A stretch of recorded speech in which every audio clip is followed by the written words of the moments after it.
भारत के दिग्गज और जाने माने उद्योगपति और टाटा सन्स के पूर्व चेयरमैन रतन टाटा जी का 86 साल की उम्र में निधन हो गया है। रतन टाटा पिछले कुछ समय से बीमार चल रहे थे और मुंबई के ब्रीच कैंडी अस्पताल में उनका इलाज चल रहा था। उनके निधन से भारतीय उद्योग जगत के एक युग का अंत हो गया। करोड़ों देशवासियों की आंखें नम कर रतन टाटा ने इस दुनिया को अलविदा कह दिया। देश आज शोक में डूबा हुआ है। भारत के मशहूर बिजनेसमैन रतन टाटा को देश नम आंखों से विदाई दे रहा है। वह भारतीय उद्योग जगत के महान नायक थे। उन्होंने हमारे देश की अर्थव्यवस्था, व्यापार और बड़े से छोटे उद्योगों में उल्लेखनीय योगदान दिया है। रतन टाटा का झारखंड की औद्योगिक राजधानी जमशेदपुर से गहरा भावनात्मक रिश्ता रहा है। आज हम आपको बताते हैं जमशेदपुर को टाटा नगर क्यों कहा जाता है। रतन टाटा का जमशेदपुर से आखिर क्या खास रिश्ता रहा है। चलिए एक पल लेकर उनके सफ़र, उनके योगदान और जमशेदपुर से उनके गहरे जुड़ाव पर नज़र डालते हैं। 28 दिसंबर 1937 को जन्मे रतन टाटा ने भारत और अमेरिका में अपनी शिक्षा पूरी की।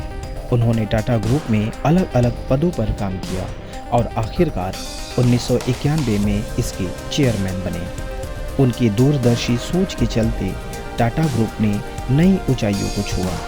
टेटली, जगुआर, लैंड रोवर और कोरस जैसी बड़ी कंपनियों को अपने साथ जोड़ा। रतन टाटा सिर्फ एक बिजनेसमैन टाइकून नहीं थे, वो उससे कहीं ज़्यादा थे।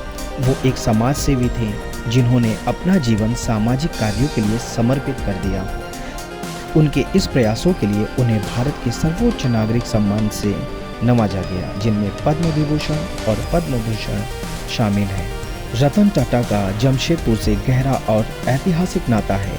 जमशेदपुर, जिसे अक्सर टाटा नगर भी कहा जाता है, वो शहर है जहाँ से टाटा की कहानी शुरू हुई थी। जमशेद जी टाटा, रतन टाटा के परदादा ने इसकी स्थापना की थी और यही टाटा स्टील का पहला प्लांट भी है। रतन टाटा जमशेदपुर अक्सर आते रहते थे और शहर, उसके लोगों के लिए उनकी सच्ची चिंता साफ दिखती थी। जमशेदपुर में उन्हें सिर्फ एक उद्योगपति के रूप में नहीं, बल्कि एक ऐसे लीडर के रूप में याद किया जाता है जिन्हें समाज के कल्याण की गहरी फिक्र थी।